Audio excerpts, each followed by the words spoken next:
Huawei is one of China's most successful global companies. Its technology is used in more than 170 countries, and its smartphones rival Samsung and Apple for market share. But some countries, including the United States, have expressed concerns that the Chinese government could use Huawei's phones and equipment for spying. That's on top of allegations like stealing trade secrets and bank fraud. Now, Huawei's future is under threat as it finds itself in the eye of a geopolitical storm. Huawei, which can be translated to mean splendid act or China is able, was founded in 1987 in the southern Chinese city of Shenzhen. Its founder and CEO is Ren Zhengfei, a former officer and engineer in the Chinese People's Liberation Army. Back then, it was a scrappy upstart selling telephone switches produced by another company in Hong Kong. In the 1990s, it started doing its own research and toward the end of the millennium, opened several research centers globally. Following that research, Huawei became capable of developing its own products, which were sometimes up to 25% cheaper than its competitors, and it began to expand its reach worldwide. Today, Huawei is probably best known for being one of the world's biggest smartphone makers alongside Samsung and Apple. It's also the globe's largest provider of telecommunications equipment. It has built more than 1,500 networks worldwide, connecting a third of the planet's population. Huawei employs around 180,000 people and says its revenue for 2018 was about $107 billion.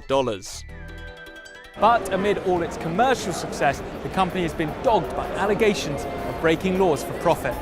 Controversy has followed Huawei back as far as 2003 when Cisco Systems sued the Chinese company for infringing on numerous patents and illegally copying some software code. However, the lawsuit was eventually dropped. Then, following an investigation in 2012, US lawmakers warned telecom operators against doing business with Huawei and its rival ZTE, citing long-term security risks associated with the company's equipment and services. At the start of 2018, US telecom conglomerate AT&T suddenly dropped a deal to sell Huawei's new Mate 10 Pro after lawmakers once again expressed concerns about Chinese companies in the US telecoms industry. How China attempts to steal our private data. A month later, 6 top US intelligence chiefs warned American citizens against using products and services by Huawei and ZTE, with the FBI saying it provides the capacity to maliciously modify or steal information, and it provides the capacity to conduct undetected espionage.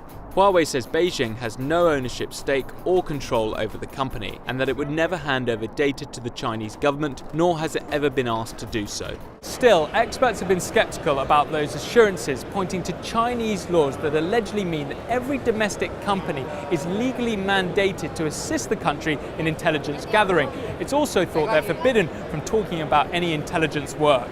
Experts say these laws mean the company would have no choice but to hand over data to the Chinese government if it asked for it. Another point of contention for the US government has been the alleged violation of American sanctions. Huawei's rival ZTE nearly collapsed after being hit with a US ban in April 2018 for violating US sanctions to Iran and North Korea. That was only lifted after the company paid a $1 billion fine and allowed US enforcement officers unfettered access to monitor the company's actions. Then in December, Meng Wanzhou, Huawei's CFO and daughter of its billionaire founder, was arrested in Canada.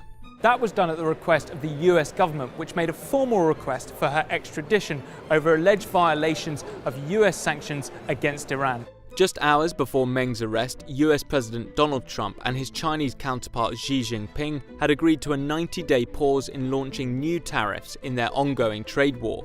The timing of her arrest led to accusations in China that it was politically motivated and part of a larger witch hunt against Chinese companies. Things escalated from there. At the start of this year, Congress introduced a bill that would, if passed, systematically ban US companies from selling technology to any Chinese firm found to have violated export controls or sanctions.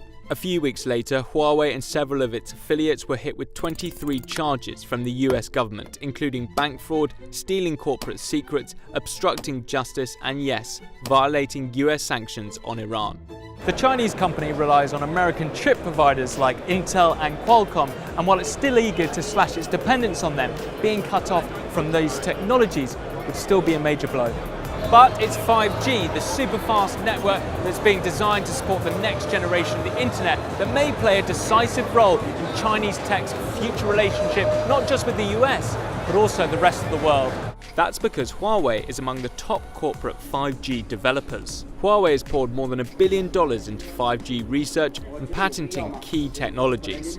And it's paid off. As of February 2019, Huawei held the most standard essential patents in 5G. So why are patents so important? Well, in the future, any sector with a reliance on connectivity, like transport or energy, will need to pay 5G patent royalties. That means a company with a lot of patents like Huawei has significant control over the future development of the network. Huawei has also contributed the most to the development of the 5G standard, according to market intelligence platform IPlytics. Huawei's place at the forefront of the technology poses problems for countries that see the company as a threat to national security. Australia, New Zealand and Japan have joined the US in banning Huawei's 5G equipment from entering their respective countries in a bid to defend against intelligence leaks and cyber attacks. This has impacted companies using Huawei equipment to develop 5G networks. For example, Australian company TPG Telecom had to abandon its plans of developing a 5G mobile network using Huawei-supplied equipment. The Chinese government and media outlets claim that the US was lashing out at Huawei to hurt the growing business. And one of Huawei's top bosses has accused the US of having a loser's attitude because it couldn't compete. The company warns cutting it out of the race will slow 5G's rollout and increase costs, but governments have pushed back, saying they can't put a price on the security of their nations. As countries barrel toward 5G technology, expect Huawei to continue making headlines worldwide.